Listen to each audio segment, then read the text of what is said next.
Linear regression और logistic regression, तो इन दोनों के बारे में बात करेंगे। पहले दोनों को अलग अलग समझेंगे और फिर डिफरेंसेस भी देखेंगे।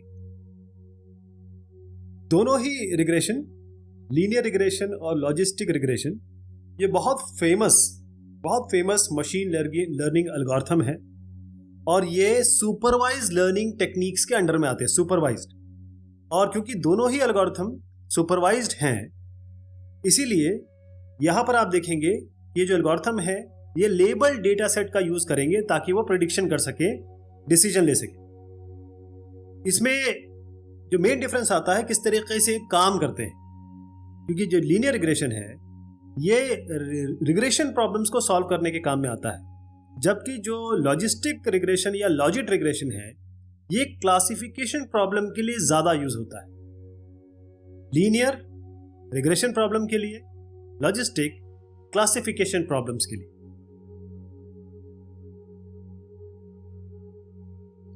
लीनियर रिग्रेशन, जैसे मैंने आपको बताया, बहुत इंपॉर्टेंट, बहुत फेमस मशीन लर्निंग एल्गोरिथम है और ये सुपरवाइज्ड लर्निंग टेक्निक है, सुपरवाइज्ड के अंडर में आती है और ये रिग्रेशन प्रॉब्लम को सॉल्व करने के काम में आता है। यहां पर हम प्रिडिक्ट करते हैं जो कॉन्टिन्यूअस, मतलब डिस्क्रीट नहीं होगी, ध्यान रखिए, continuous dependent variable independent variable की मदद से हम निकालने की कोशिश करते हैं। यहां पर हम लाइन फिटिंग कर रहे हैं, बेस्ट लाइन फिट कर रहे हैं, क्योंकि हम कॉन्टिन्यूअस डिपेंडेंट वेरिएबल की बात कर रहे हैं। यदि एक ही सिंगल इंडिपेंडेंट वेरिएबल यूज किया आपने तो इसे हम सिंपल लीनियर रिग्रेशन कहते हैं। यदि एक या एक से ज्यादा, मतलब दो या दो से ज्यादा कह लीजिए, उसे हम तब कहेंगे मल्टीपल लीनियर रिग्रेशन। मैं एग्जांपल देता हूं। एक सिंपल लाइन इक्वेशन देखिए, y = mx + c। इसमें x जो होता है वो इंडिपेंडेंट वेरिएबल होता है, y है डिपेंडेंट वेरिएबल, यानी x कोई भी वैल्यू ले सकता है, y वही वैल्यू लेगा जो x, m और c पे डिपेंड करती है। ठीक है जी, y पूरी तरीके से डिपेंडेंट x पे है। अब अगर मैंने ऐसी इक्वेशन लिखी, y = m1x1 m2x2 प्लस और कितना भी बढ़ा लीजिए आप किसी भी x तक, और एक कांस्टेंट वैल्यू जोड़ दीजिए, ये एरर भी हो सकती है, y इंटरसेप्ट भी हो सकता है, तो x1 x2 आ गया ना, यहाँ पर एक से ज्यादा हो गए। तो यहां पर आप कह सकते हैं कि ये सिंपल लीनियर रिग्रेशन ना होकर मल्टीपल लीनियर रिग्रेशन है, मल्टीपल। और जो m2 या m1 है, ये कोएफिशिएंट्स है, वो बताते हैं कि कितना पावर x2 या x1 को आप दे रहे हैं, राइट। इसे हम मल्टीपल लीनियर रिग्रेशन कह रहे हैं। हम जो बेस्ट लाइन फिट ड्रॉ करना चाहते हैं, यहां पर क्या होता है, एक लाइन के तहत डिपेंडेंट वेरिएबल और इंडिपेंडेंट वेरिएबल, उनके बीच में एक रिलेशनशिप हम स्थापित कर लेते हैं और फिर अब हम बता सकते हैं कि आगे कोई वैल्यू अगर आप हमें देंगे तो हम बता सकते हैं कि उसकी करस्पॉन्डिंग जो डिपेंडेंट वैल्यू क्या हो। जैसे आपकी एज हो गई, प्राइस हो गया, सैलरी हो गई, सारे कॉन्टिन्यूअस वैल्यूज आएंगी, ध्यान रखिएगा, डिस्क्रीट वैल्यू नहीं मिलेगी आपको इसमें। तो यहां पर आप एक डायग्राम देखिए, बल्कि ग्राफ है, यहां पर दो वैल्यूज दिख रही हैं, एक सैलरी है, एक एक्सपीरियंस है। तो सैलरी डिपेंडेंट है एक्सपीरियंस पे, ज्यादा एक्सपीरियंस पे ज्यादा सैलरी मिलेगी। तो सैलरी डिपेंडेंट है एक्सपीरियंस पे, तो सैलरी डिपेंडेंट वेरिएबल है, एक्सपीरियंस कितना भी हो सकता है, उसी हिसाब से सैलरी डिसाइड होगी। तो एक्सपीरियंस इंडिपेंडेंट वेरिएबल है। अगर यहीं पे आप एक्सपीरियंस के साथ कुछ और भी जोड़ दें, जो मतलब आपका पढ़ाई लिखाई भी जोड़ दें, एजुकेशन भी जोड़ दें, तो वो दूसरी चीज मल्टीपल लीनियर रिग्रेशन में आ जाएगी। तो यहां पर हम क्या करते हैं कि हर एक वैल्यू के लिए दूसरी वैल्यू हमें मिलती है, मतलब x के लिए y वैल्यू मिली है, तो हम ये प्लॉट करते हैं सारी वैल्यू, और उस प्लॉट करने पर एक लाइन ऐसी बनाने की कोशिश करते हैं जो मैक्सिमम पॉइंट को कवर कर ले।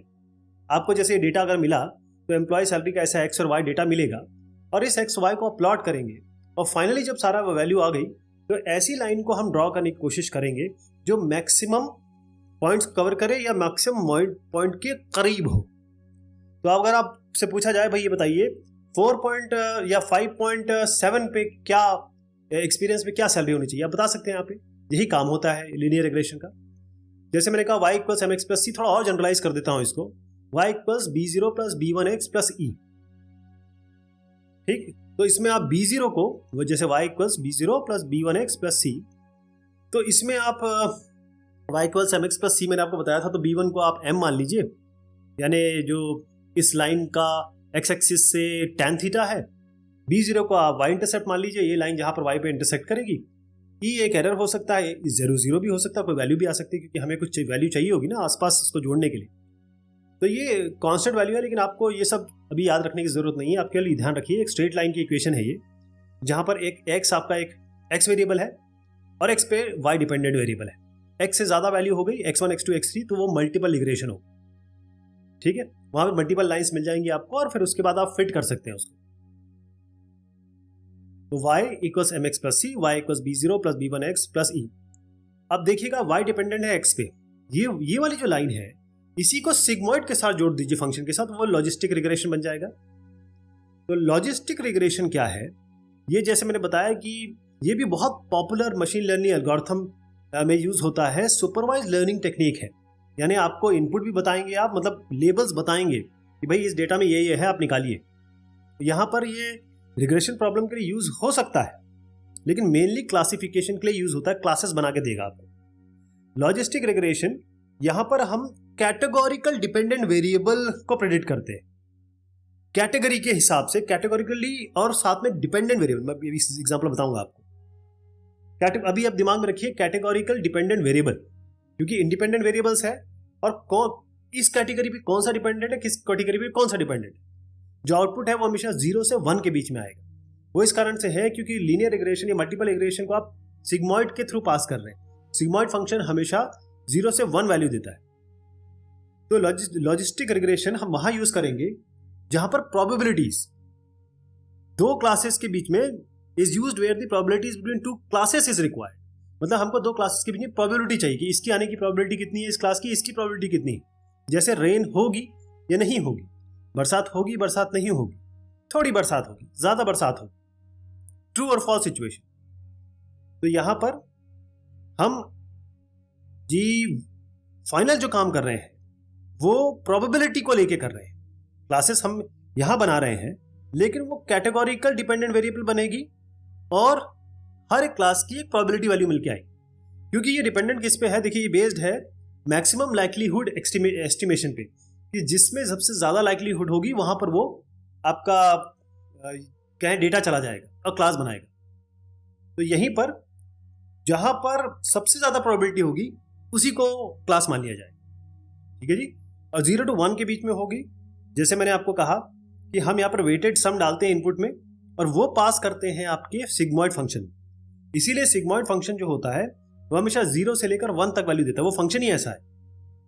तो एक्टिवेशन फंक्शन सिग्मॉइड फंक्शन है। जो कर्व देख रहे हैं आप, इसको एस कर्व कहते हैं, सिग्मॉइड कर्व कहते हैं।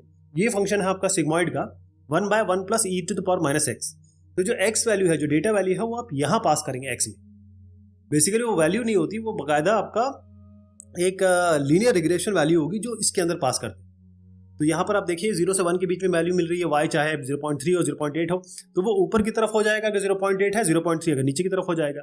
तो आपका लीनियर रिग्रेशन है, इसको मल्टीपल रिग्रेशन भी मान सकते हैं। इसको आपको पास कर देना है सिग्मॉइड फंक्शन में।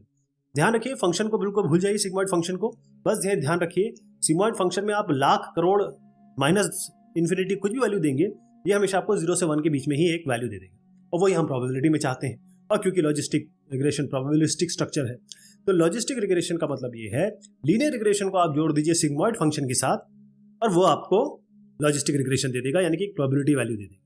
तो यहाँ पर हमने किया क्या, p को उठा के, मतलब ये जो y है उसको उठा के p में डाल दिया जहां पर y दिख रहा है, लॉग, और फिर इसका लॉग वगैरह ले लिया। तो ये फाइनल इक्वेशन बनती है लॉजिस्टिक रिग्रेशन की। ठीक, तो अब फिर से समझ लीजिएगा, linear regression, regression problem, logistic regression वहां जहां क्लासेस बनती है और यहां पर हम प्रोबेबिलिटी के बेस पे डिसाइड करते हैं। थोड़ा सा डिफरेंसेस और देख लेते हैं। डिफरेंस ये है लीनियर रिग्रेशन और लॉजिस्टिक रिग्रेशन में। पहली चीज, जो लीनियर रिग्रेशन है वो मॉडल किया जाता है स्ट्रेट लाइन को लेके, लेकिन लॉजिस्टिक रिग्रेशन जो है यहां पर प्रोबेबिलिटी आता है। कोई भी इवेंट आ रहा है उसकी प्रोबेबिलिटी क्या है, और उसको हम लीनियर फंक्शन निकालते हैं क्योंकि बहुत सारे प्रेडिक्टर वैल्यूज हैं।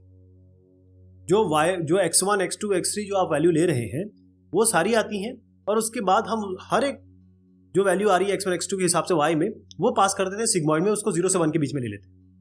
लीनियर रिग्रेशन में लीनियर रिलेशनशिप इंडिपेंडेंट वेरिएबल और वेरिएबल में जरूरी है, लीनियर इक्वेशन होनी ही चाहिए। लॉजिस्टिक रिग्रेशन में आपको जरूरत नहीं है उसकी। जो इंडिपेंडेंट वेरिएबल है लीनियर रिग्रेशन में could be correlated with each other, मतलब जो इंडिपेंडेंट वेरिएबल है y equals x1 mx1 mx2, तो x1 x2 आपस में रिलेटेड हो सकते हैं। लॉजिस्टिक रिग्रेशन में ऐसा नहीं होना चाहिए, कोरिलेशन नहीं होना चाहिए, कोई मल्टी कोलिनियरिटी नहीं होनी चाहिए, ये जरूरी है। जैसे मान लीजिए आप वे y ax plus b y plus cz ले रहे हैं, ये x y z आपस में इसमें मल्टी कोलिनियरिटी नहीं होनी चाहिए, ये आपस में कोरिलेशन नहीं होनी चाहिए, तभी आप लगा पाएंगे, तभी ये बेहतर आपको रिजल्ट। चलिए साहब, ये बात हुई लीनियर रिग्रेशन लॉजिस्टिक रिग्रेशन की। बहुत शुक्रिया।